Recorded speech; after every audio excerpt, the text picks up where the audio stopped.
Bonjour, très heureux de vous retrouver une nouvelle fois pour un webinaire sur Pharmacy Lounge. Si vous êtes inscrit sur la plateforme, la discussion se poursuivra après ce live sur l'espace de 600 Phoenix.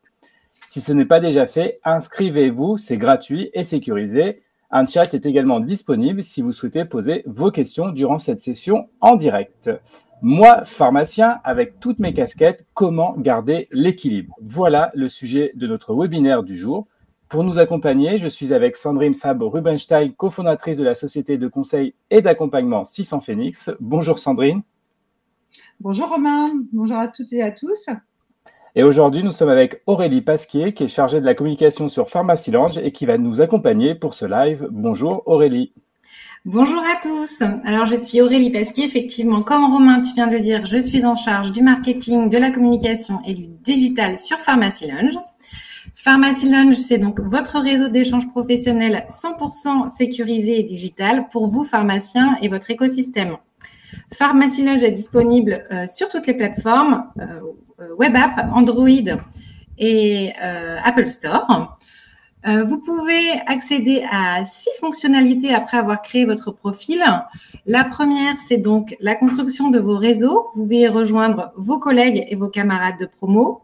Vous pouvez également, à travers la fonctionnalité chat, échanger des messages instantanés simples et fiables pour discuter entre groupes ou bien vous envoyer des documents sécurisés comme des ordonnances, par exemple. La troisième fonctionnalité, ce sont les lunchs de discussion pour échanger sur des thématiques que vous aurez définies et choisies avec vos pairs. C'est également un annuaire pour retrouver vos confrères et consoeurs en ville et à l'hôpital. Ce sont bientôt des offres d'emploi pour y déposer et consulter des emplois. C'est également des événements que l'on organise sur des sujets d'actualité pour vous accompagner au quotidien dans votre métier. Et vous pouvez retrouver des outils qui sont Teriac et prochainement le rappel conso et Mailiz pour vous accompagner également dans votre quotidien. Aujourd'hui, donc, place à ce webinaire. Nous avons le plaisir donc d'accueillir Sandrine Fabre-Rubenstein, notre experte qui va vous permettre de garder l'équilibre et d'appliquer des conseils concrets juste après la fin de ces échanges. Je laisse la parole à Romain qui va animer les débats. Merci Aurélie pour cette présentation très complète. Alors Sandrine, le monde du travail impose bien souvent de disposer de multiples compétences pour exercer un seul job. Quel est votre regard sur ce constat ? En fait, au départ, c'est plutôt positif parce que ça permet justement de varier, je vais dire, les plaisirs. Ça permet d'exercer, on a tous un certain nombre de talents, pas qu'un en général, donc ça permet une diversité qui est bienvenue, qui permet de se développer. Ce qui va être problématique, c'est quand on va chercher à investir toutes ces casquettes à même hauteur, dans la même proportion, la même charge de travail, la même exigence. Donc du coup, là on risque de tomber dans un déséquilibre et surtout lorsque on se laisse, j'allais dire, pénétrer par les injonctions qui viennent du dehors, qui peuvent être il faut être rapide, les rapides mangent les lents. Vous voyez, toutes ces injonctions qui font qu'on ne va pas garder la maîtrise de l'investissement qu'on va donner dans chacune de ces compétences, de ces champs que l'on va investir et dans lesquels on va s'engager. Et quelles sont alors les conséquences psychologiques de cet état, on va dire, de multitâche ? Alors là, du coup, si justement on n'est pas dans cet équilibre, on risque de développer de l'insatisfaction, de la frustration. L'insatisfaction, c'est-à-dire que comme j'essaye de m'investir dans tel domaine, je peux ne pas avoir le temps de faire les choses comme il faudrait les faire ou comme je voudrais les faire ou comme on m'impose de les faire. De la frustration parce que du coup j'investis pas tel autre champ.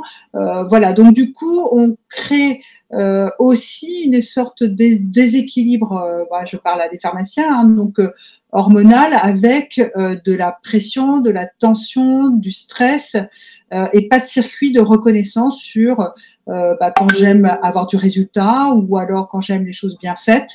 Je n'ai plus cette source de satisfaction qui va me donner de l'énergie et au contraire, ça va m'en prendre. Et au final, est-ce qu'on risque pas de basculer vers le burn-out, sujet qu'on a déjà développé ensemble dans les précédents épisodes?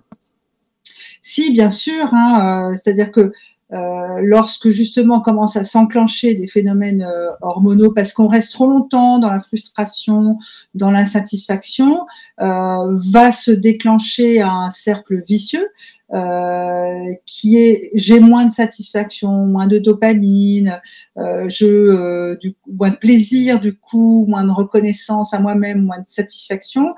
Du coup, comment dirais-je, j'ai moins confiance en moi, j'ai moins d'estime de moi. Donc, vous voyez, là, je fais un raccourci temporel extrêmement rapide. Du coup, je vais avoir l'esprit moins clair quand je vais faire face à des difficultés. Du coup, face à ces difficultés, face à des contraintes, je vais tirer davantage sur mes ressources, qui peuvent être des ressources par exemple en magnésium, etc. Voilà, donc on enclenche un cercle vicieux qui va entraîner une exposition au stress. Il y a un stress chronique ou un surstress, d'une part parce que on va surinvestir certains champs qui mériteraient peut-être pas autant d'investissement, mais aussi parce que tous les mécanismes de récompense, d'apprentissage aussi, ne vont pas se mettre en ordre de marche, ne vont pas générer cette confiance et cette capacité à prendre du recul, à comprendre les choses, à y voir clair et à faire face. Aurélie, est-ce qu'on a des questions? Oui, nous avons une question dans le chat. Comment, Sandrine, fait-on pour manager quand on n'a jamais appris? Alors, j'ai un guide de survie. Non, je fais court, mais il y a une chose qui est très importante à comprendre, c'est qu'on est tous différents. Ok, on peut trouver des gens qui fonctionnent un peu comme nous, un peu beaucoup, passionnément comme nous, mais malgré tout, on a tous nos singularités. Donc, le b.a.-ba, c'est de comprendre qu'on est tous différents. Du coup, c'est de mieux se connaître soi et de mieux repérer ce qui peut être différent chez l'autre. Être à l'écoute de cette différence et du coup d'adapter, pas de s'adapter, mais d'adapter sa communication, la forme de motivation qu'on va chercher à percevoir chez l'autre et à mobiliser lorsqu'on va l'embarquer dans un projet, l'embarquer dans une équipe. Voilà, donc ça pour moi c'est la clé, c'est comprendre qu'on fonctionne tous de façon différente et justement qu'on aura un investissement différent, mais que ça n'empêche pas que l'autre a des qualités et du coup de ne pas rentrer dans mais pourquoi il fonctionne pas comme moi, pourquoi il n'est pas aussi engagé que moi, qui suis titulaire de ma pharmacie, qui a des responsabilités, il ne comprend pas le bougre que je travaille des heures pour qu'il ait aussi un emploi. Vous voyez, ça, ne pas comprendre cette différence, ça peut créer là aussi une espèce de mécommunication, de frustration et de mauvaise dynamique relationnelle. Voilà, donc ça c'est vraiment très important. Et du coup, moi, quand je parlais du guide de survie, il y a un ouvrage que je trouve très très facile, éclairant, rapide. C'est Communiquer, manager en personne, de Taibi Kahler, T-A-I-B-I, plus loin K-A-H-L-E-R. J'espère que j'ai répondu. On a bien pris note, Sandrine. Alors, j'ai bien compris qu'on était tous différents, mais quand même, les pharmaciens ont comme point commun d'être à la fois professionnels de santé, c'est un peu la formation de base. Après, ils peuvent devenir chefs d'entreprise, voire managers, voire gérants, commerçants aussi également, et bien plus forcément. Comment, en fait, concilier toutes ces casquettes professionnelles afin d'éviter un craquage, quoi, disons-le? Alors, Déjà, il est probable qu'il y ait des casquettes préférées, hein, voilà. Et du coup, que sur certaines casquettes, bon, on est peut-être un peu moins à l'aise ou moins formé, etc. Donc, c'est déjà quand on prend un poste, c'est d'être très au clair aussi sur quelles sont mes compétences, quelles sont mes qualités. Alors, la différence entre une qualité et une compétence, c'est que une qualité, c'est inné. C'est quelque chose qu'on va exercer de façon naturelle, qui va pas vraiment nous demander d'efforts, sur lequel on est reconnu, mais quelquefois qui est inconnu de nous, parce que justement, on ne la valorise pas dans le sens où, bah, non, mais ça, je sais faire, c'est facile, donc du coup, bah, non, c'est pas une qualité, c'est naturel chez moi. Au contraire, de bien la connaître, ça nous permet d'utiliser moins d'efforts pour pouvoir la mettre en œuvre. Donc, il y a à la fois connaître les domaines sur lesquels on prend du plaisir, on est plus à l'aise, à la fois connaître les qualités que l'on a, connaître aussi les besoins du secteur dans lequel on va s'investir. J'entends une pharmacie en tant que titulaire, ou j'entends un service qui va comporter ses forces et faiblesses, et du coup d'être stratégique là-dedans, de se dire bah voilà, là je suis bon, là j'aime, donc je vais pouvoir faire des choses sans trop d'efforts, enfin sans trop d'efforts, je m'entends. Par contre là-dessus, j'aime pas du tout ça. Par contre, je repère que dans cette équipe, il y a un tel vraiment qui aime ça. Donc là, je vais déléguer. Vous voyez, c'est ça, c'est de faire une espèce de photo et de diagnostic de qui je suis, comment je fonctionne et ce que j'aime, et des besoins de là où je vais entrer en fonction, ou de là où j'en suis dans ma fonction. Est-ce que je ne sais pas si c'est clair? C'est très clair. On a bien compris que le pharmacien avait plusieurs casquettes et que du coup, il en préférait plus peut-être certaines que d'autres. Et dans ces casquettes préférées, peut-être qu'il va s'investir un peu de manière plus importante, mais est-ce qu'à un moment donné, il ne va pas y avoir quand même des signes, on va dire, de surchauffe pour bah voilà, il est trop investi dans différentes casquettes. Est-ce qu'il existe des signaux en fait pour dire à un moment donné, stop, là j'en fais trop, même si c'est des choses que j'aime bien, il faut absolument, comme vous l'avez très bien dit, que je délègue. Est-ce qu'il y a des petits warnings qui se mettent? Oui, alors le mieux, c'est d'être en amont, hein, d'anticiper, encore une fois, et de mettre en place les choses, et notamment d'observer ce qui nous stresse, les facteurs de stress pour moi, qui là encore sont pas les mêmes que pour quelqu'un d'autre. Donc, avant de venir aux signaux, il y a vraiment ça. Hein, qu'est-ce qui me stresse et quel comportement j'ai sous stress? Qu'est-ce que ça peut générer chez les autres? Quelle mauvaise dynamique ça peut enclencher? Parce que ça va déclencher aussi un cercle vicieux. Une fois que j'ai dit ça, en fait, c'est la perte de plaisir ou la perte de ce qui fait motivation. Quelquefois, c'est du plaisir à être avec des gens, à être avec des clients, avec des patients. C'est ça mon plaisir. Ou alors, ça va être l'excitation. Ça bouge tout le temps. Justement, il y a une difficulté. Alors là, ça me plaît parce que j'ai envie de résoudre cette difficulté. Donc, c'est la perte de ce qui nous motive ou ce qui nous fait plaisir au quotidien. Donc, ça, c'est une première chose. Une alerte, ou quand on avait l'impression d'être dans un tunnel. On entre dans un tunnel le matin, on en sort le soir, et finalement, on a l'impression d'ailleurs de ne jamais en sortir. Et puis après, là, je vais vous montrer des signaux encore plus précis. Donc, dans les symptômes émotionnels, par exemple, vous pouvez avoir l'absence d'émotion, ou au contraire, l'hypersensibilité. Dans les symptômes cognitifs, vous avez les troubles de l'attention, de la concentration. Vous voyez, quand Romain, vous me disiez, mais qu'est-ce qui peut apparaître? Vous avez ça, que voient les autres, que vous pouvez ressentir. Motivationnel, ça peut être des doutes sur mes compétences, de l'effritement des valeurs associées au travail. Dans les physiques, évidemment, il y a tout ce qui est troubles musculo-squelettiques, les troubles gastro, le sommeil, la prise de poids, la perte de poids, et dans tout ce qui est comportemental, ça peut être de l'isolement, ou alors par exemple du cynisme ou les addictions. Quand je commence à boire, quand je commence à fumer beaucoup, ou les réseaux sociaux, voilà. Donc ça, ce sont des listes de symptômes qui sont recensés par la Haute Autorité de Santé dans le cadre du burn-out ou de l'épuisement professionnel. Alors, pourquoi j'en parle là? Parce que c'est un long processus qui va durer 6 mois. Autrement dit, ces signes, ils arrivent petit à petit, et donc on peut arriver à détecter qu'il y a quelque chose qui ne va pas, quelque chose qu'on n'avait pas avant, ou quand on est sujet au mal de ventre, par exemple, qui s'amplifie. Et là, on peut se dire, ah, là, il y a quelque chose qui dysfonctionne. Peut-être avant de conclure et de nous donner vos derniers conseils, Sandrine, est-ce que Aurélie, on a des questions ou des interrogations?